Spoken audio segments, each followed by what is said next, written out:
اللہ الرحمن الرحیم وَقَضَى رَبُّكَ أَلَّا تَعْبُدُوا إِلَّا إِيَّاهُ وَبِالْوَالِدَيْنِ إِحْسَانًا إِمَّا يَبْلُغَنَّ عِندَكَ الْكِبَرَ أَحَدُهُمَا أَوْ كِلَاهُمَا فَلَا تَقُل لَّهُمَا أُفٍّ وَلَا تَنْهَرْهُمَا وَقُل لَّهُمَا قَوْلًا كَرِيمًا وَاخْفِضْ لَهُمَا جَنَاحَ الذُّلِّ مِنَ الرَّحْمَةِ وَقُل رَّبِّ ارْحَمْهُمَا كَمَا رَبَّيَانِي صَغِيرًا۔ تیرے رب نے فیصلہ کر دیا ہے کہ تم اس کے علاوہ اور کسی کی عبادت نہ کرو اور والدین کے ساتھ اچھا سلوک کرو۔ اگر دونوں یا ان میں سے کوئی ایک بڑھاپے کی عمر کو پہنچے تو ان کے لیے اپنے پر جھکا کر رکھو، ان کو اف تک نہ کہو، نہ ان کو جھڑکو اور ان سے بھلے طریقے سے بات کرو۔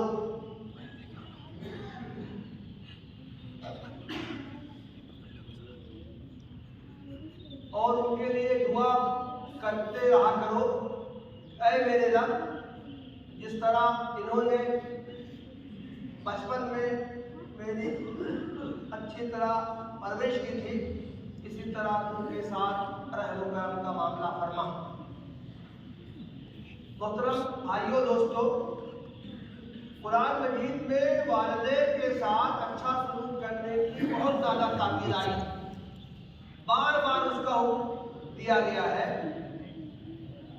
وَبِالْوَالِدَيْنِ إِحْسَانًا، اپنے والدین کے ساتھ اچھا سلوک کرو۔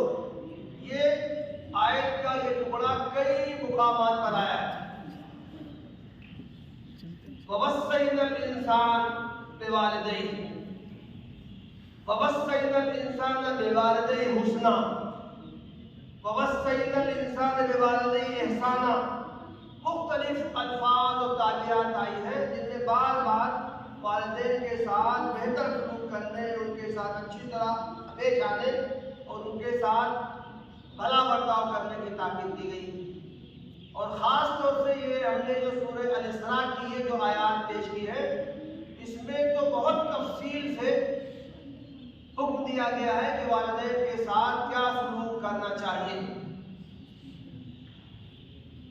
کہا جا سکتا ہے کہ دنیا میں جو مذہبی کتابیں پائی جاتی ہیں، مختلف مذاہب کی جو مقدس کتابیں پائی جاتی ہیں، کسی بھی کتاب میں اتنی جزیات کے ساتھ، اتنی صراحت کے ساتھ، اتنی تفصیل کے ساتھ والدین کے ساتھ جو باتیں کہی گئی ہیں، وہ دنیا کی کسی مذہبی کتاب میں یہ باتیں نہیں پائی جاتی۔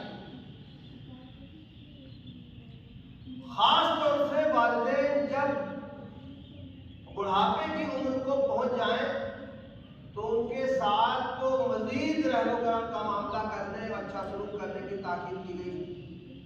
اس کا اندازہ ہم اس سے لگا سکتے ہیں کہ اس آیت میں کہا گیا ہے کہ تم ان کو اف تک نہ کہو اور نہ ان کو جھڑکو۔ یہ تو انتہائی، یہ ادب و احترام کی انتہا ہے۔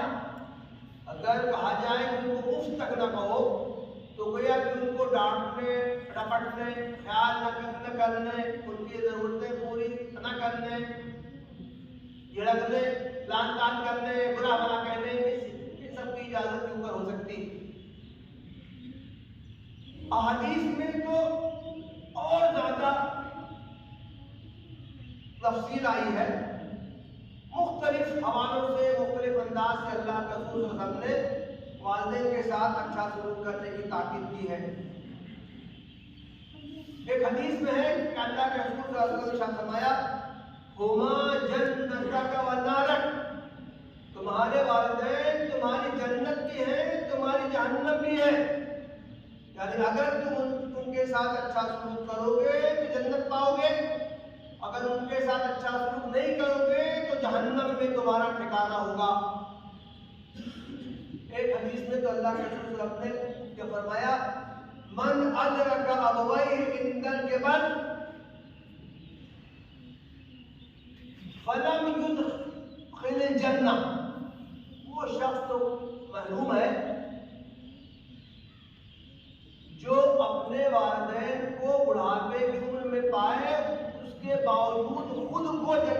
داخل کرنے کی کوشش نہ کرے۔ ایک حدیث میں ہے کہ ایک شخص اللہ کے رسول صلی اللہ علیہ وسلم کی خدمت میں آیا، اس نے کہا اللہ کے رسول صلی اللہ علیہ وسلم میں آپ کے ساتھ جہاد کرنا چاہتا ہوں۔ آپ اندازہ کریں جہاد کا اسلام میں عظیم ترین مقام، جہاد کے بارے میں کہا گیا ہے ذروۃ سنام الاسلام، اسلام کی بلند ترین چوٹی ہے جہاد ہے۔ ایک شخص آیا، کہا میں آپ کے ساتھ جہاد کرنا چاہتا ہوں۔ اللہ کے رسول صلی اللہ علیہ وسلم نے پوچھا تمہارے والدین زندہ ہیں؟ کہا ہاں۔ فرمایا ففیہما فجاہد، جاؤ ان کے پاس جاؤ اور ان میں رہ کے جہاد کرو۔ والدین کے ساتھ رہ کے جہاد کرنے کا مطلب یہی ہے کہ تم ان کی خدمت کرو، تم کو جہاد کا ثواب ملے گا۔ ایک شخص آیا، کہا کہ اللہ کے رسول صلی اللہ علیہ وسلم میں آپ کے ساتھ ہجرت اور جہاد میں شریک رہنا چاہتا ہوں، اور میرے والدین ہیں بڑھاپے کو پہنچے ہوئے ہیں، لیکن میرے اندر جہاد کا اتنا شوق ہے کہ میں نے تو کہا کہ نہیں، میں ہرگز نہیں گھر میں رہوں گا، میں اللہ کے رسول صلی اللہ علیہ وسلم کے ساتھ جاؤں گا جہاد کرنے۔ والدین مجھے روکتے رہے، کہتے رہے کہ پھر تم چلے جاؤ گے تو میرا کون ہوگا، میری خدمت کون کرے گا؟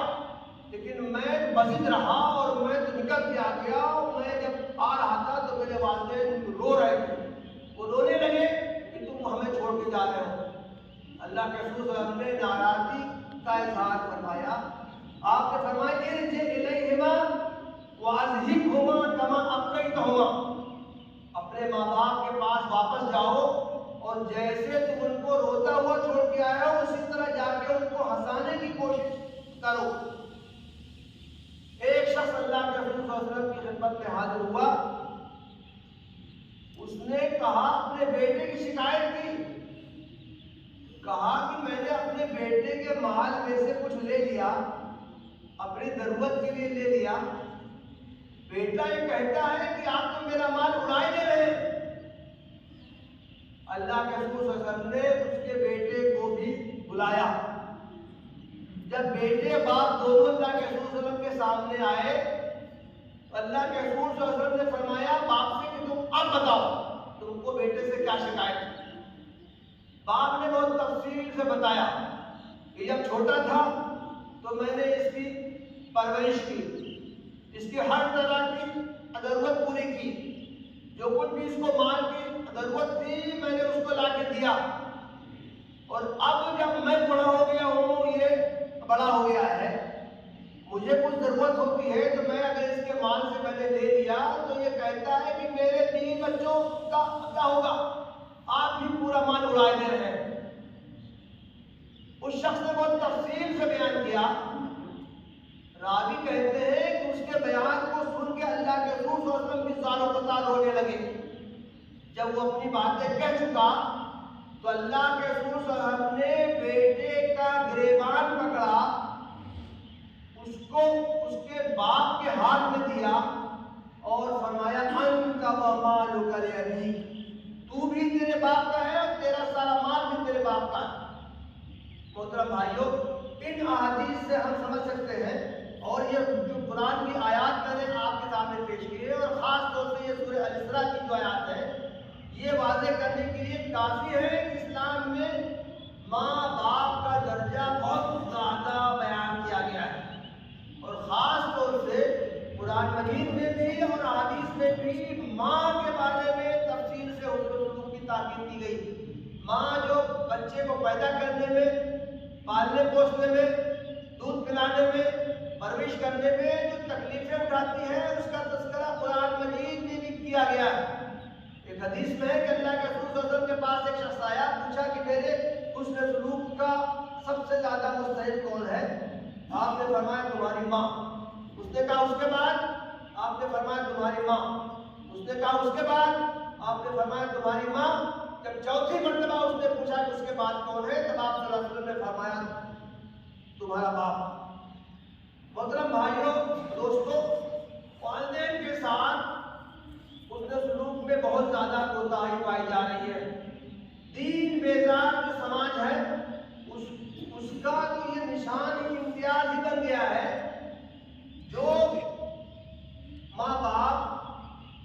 بچوں کی پرورش میں اپنی زندگی ہلکان کر دیتے ہیں، اپنی ہڈیاں بھلا دیتے ہیں، اولاد بڑے ہو کر ان کی کچھ پرواہ نہیں کرتی ہے۔ اس صورتحال نے اولڈ ایج ہومز قائم کر دیے ہیں۔ آج پوری دنیا میں اولڈ ایج ہوم پائے جاتے ہیں۔ یہ اولڈ ایج ہوم جو ہے خود ہمارے ملک میں کئی ہزار اولڈ ایج ہوم قائم ہو چکے ہیں، اور خود دلی میں کئی سو اولڈ ایج ہوم چل رہے ہیں۔ اولڈ ایج ہوم کیا ہے؟ بوڑھوں کو آرام پہنچانے کا ایک خوبصورت نام ہے۔ یہ اولڈ ایج ہوم فیس کے ساتھ بھی قائم ہے، ان میں فیس ادا کر کے بھی رہا جا سکتا ہے، اور بہت سے اولڈ ایج ہوم رفاہی طور سے خدمت خلق کے طور سے قائم کیے گئے ہیں۔ اولڈ ایج ہوم میں ہر طرح کی سہولیات پائی جاتی اور آسائش سے ہوتی، حتیٰ کہ بعض اولڈ ایج ہوم ایسے بھی قائم ہیں جن میں کہ گھر سے زیادہ سہولیات ہوتی ہیں، لیکن جو چیز نہیں ہوتی ہے وہ ہے کہ یہ بوڑھے لوگ جو ہیں وہ بچوں کی محبت کے لیے ترستے ہیں۔ بس ایک چیز کی ان کو کمی ہوتی ہے، جن بچوں سے وہ محبت کرتے ہیں، جن بچوں کو انہوں نے پال پوس کے بڑا کیا ہوتا ہے، وہ ان کو دیکھنے کے لیے ترستے ہیں، دو بول ان سے بولنے کے لیے ترستے ہیں۔ کبھی سال میں ایک بار کرسمس کے موقع پہ یا کسی تہوار کے موقع پر بچے پھول کا گلدستہ لے کے جاتے ہیں اور چند منٹ ان سے ملاقات کر کے آ جاتے ہیں، بلکہ بعض تو بدبخت ایسے ہوتے ہیں کہ والدین کے انتقال کی خبر جب آتی ہے تو وہ کہہ دیتے ہیں کہ ہم ان کے کفن دفن کا انتظام کر دیا جائے، اس کے مصارف ہم آن لائن ٹرانسفر کر دیں گے۔ محترم بھائیوں، یہ صورتحال جو ہے اس سے مسلم سماج بھی متاثر ہو رہا ہے۔ مسلمانوں میں بھی یہ وبا آ رہی ہے۔ بچے والدین کو برداشت نہیں کر رہے ہیں۔ جو والدین اپنے 8-10 بچوں کو اپنی غربت کے باوجود ان کو پال پوس کے بڑا کرتے ہیں، خود تنگی و ترشی میں رہتے ہیں، بچوں کو ہر طرح کی آسائش فراہم کرنے کی کوشش کرتے ہیں، بچوں کی تعلیم و تربیت کا معقول انتظام کرتے ہیں، لیکن یہی 8-10 بچے مل کر ایک ماں باپ کو پال نہیں پاتے ہیں۔ ان میں اس بات پر لڑائی جھگڑا ہوتا ہے کہ ہم باپ کو خالی ہم ہی کیوں رکھیں، خالی ہم ہی ان کا خرچ کیوں اٹھائیں۔ یہ بہت افسوسناک صورتحال ہے، تکلیف دہ صورتحال ہے۔